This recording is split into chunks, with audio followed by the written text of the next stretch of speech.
Fair enough. Let me ask you, what are some of the kinds of things you feel that will be make your area, the 54th State Assembly District, a better and a healthier area? What are some kinds of things you want to institute? Well, better and healthier is the right question for me, because I'm all about health. And a huge problem in my district and throughout California and the country is health care, the uninsured being insured, people with pre-existing conditions not being in a situation where they can't get health insurance, people who have health insurance and then have an illness shouldn't be canceled from their policy. And those are the three huge problems.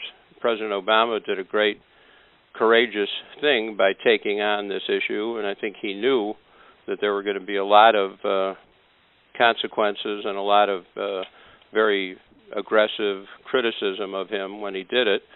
He took it on. It's now a priority issue across the country, when for a very long time it was something that politicians and people didn't talk about. Now it's in the forefront. I have to say I'm disappointed that there weren't enough stakeholders and, as we say, the people with boots on the ground, doctors, nurses, social workers, therapists, the people from the minute you get either to the doctor's office or the hospital who take care of you and really know what the problems are and know how to solve the problems, weren't very much in the decision-making of the plan, and it was much too much based on politicians' let's say well-meaning solutions, but not coming from a lifetime of experience. In California, out of 80 assembly men and women, there's one MD. In the state Senate, out of 40, there's 0 MDs.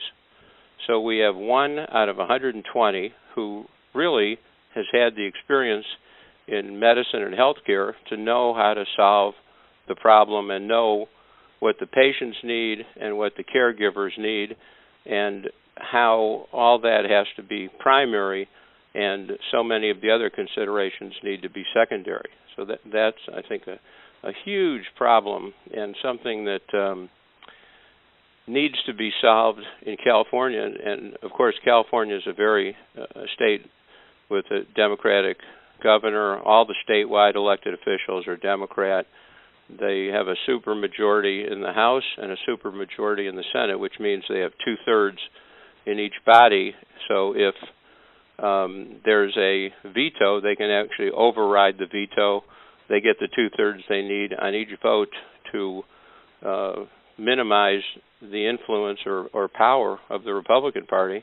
And President Obama has made California his priority to succeed with the Affordable Care Act, and the rest of the country will kind of fall into line after it successfully happens here. That's the hope, anyway.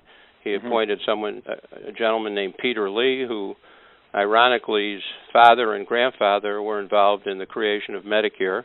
They were both physicians. Mr. Lee's an attorney, but a very, very smart, effective guy, and he's working around the clock to try to implement the California version of the Affordable Care Act, and he's having some success. I think there's a number of problems.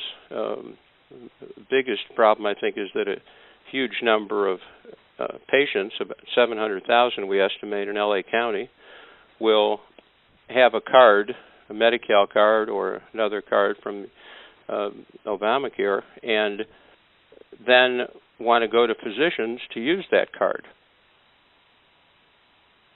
Of course, aren't increasing at all, just the normal growth. So you have a huge additional number of patients, no real increase. And that's a huge problem that I haven't heard any really good solution for. The second problem is most of these patients are going to go into some kind of managed care, and the physicians that are going to take care of them, for the most part, are already managed care physicians who are extremely busy and who now are going to have their practices increased by a huge number or a huge percentage, and the result of that is that I don't think they can take care of all the patients that need care. So that's going to be a big issue up the road. And the other thing that's happened is we've had an employer-based healthcare system in the United States for 30 years. And because of the changes from the Affordable Care Act, employers now can reduce the hours worked by their employees to under 30 hours and then don't have to provide health care, which is very expensive. Most employers are not taking advantage of that opportunity because it isn't good for their business or for their employees, which are crucial to any business. Unfortunately, many businesses are doing that, and it's created a huge problem for those insured people who are no longer insured.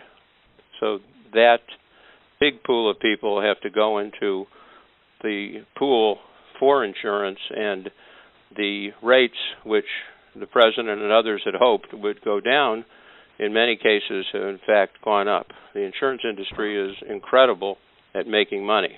You know, if you drive around Manhattan or Los Angeles, you see that the biggest buildings often are owned by insurance companies, and they know how to make money.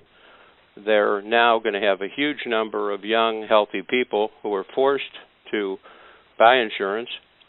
And in addition to that, the hope was that the premiums for others would go down, and in some cases that's occurred, but in many cases the premiums have gone up. So the insurance industry, I think, is because of their business model and stockholders who they expect to make profits, the for-profit corporations' main interest is profit, and they're going to have a huge profit.